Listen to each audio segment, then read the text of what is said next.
My name is Joel. I am a survivor of suicide.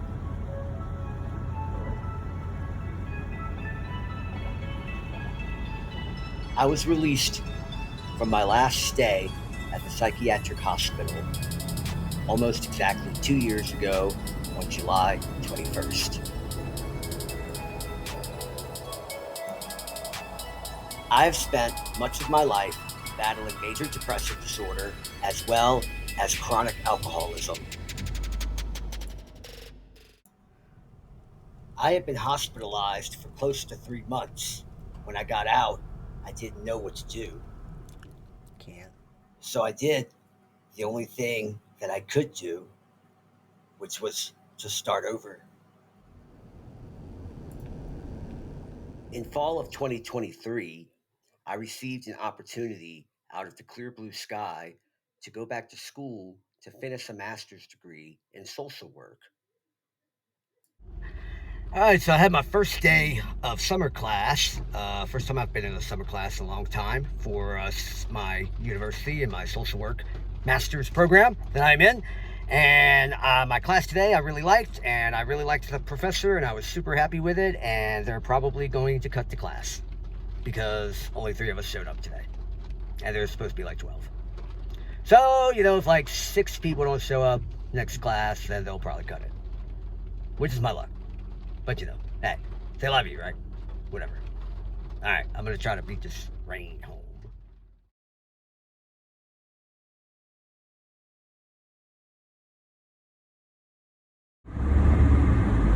So we've been driving along about 30 minutes now on the interstate. I was just listening to some Primus at the top volume that it'll possibly go to because that's what it do, because I'm deaf. Anytime I listen to Primus, though, it always reminds me of my friends in high school, my good old buddy, Mr. Tim. When I got into high school, man, I really never had friends or anything before that. Like, I had friends, but, like, I didn't, like, they were problematic relationships always up until I got into high school, right? When I got into high school, though, prior to that, I went to a really small rural school, so I was only around a very, like, small subset of people, right? There was only a few types of people in my school, so to speak. When I went to high school, man, it was like the whole world blew up on me. All of a sudden, I was exposed to, like, all these different types of people, and I found out that, like, I kind of like weird people, And that's who I fell in with. I fell in with the weird kids. We called ourselves the outcast or the freaks or whatever. I mean, that was right around the time that Columbine happened. So there was like a thing going on in the late 90s and in the early 2000s around that time in high school level where, like, Columbine had happened and it become kind of this social phenomenon. And we kind of fed into that, man. Like, we were like, trench coat mafia? Sure, we're fucking trench coat mafia, whatever, I mean, whatever, if it'll keep you away from me, that works for me, and it worked pretty well, so, like...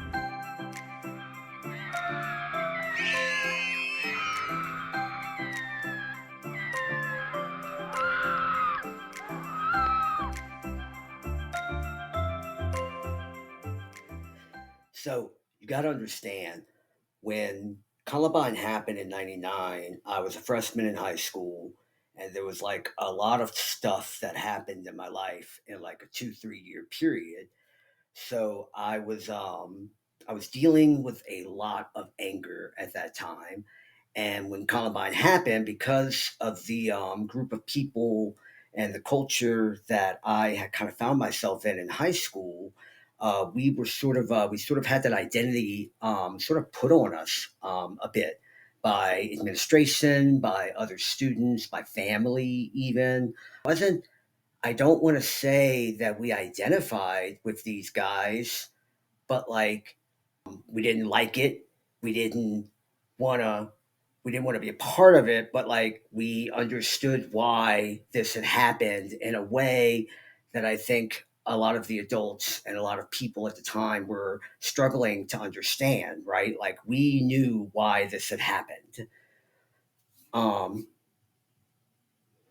and that changed that changed the way that I moved in life, right? Because I learned a lot of things and a lot of confusing things happened. One of the things I learned is that fear and anger are very powerful. Uh, and I underestimated that at the time, but didn't always know how to deal with that, and it took me a very long time to be able to move through that and understand that about myself, right?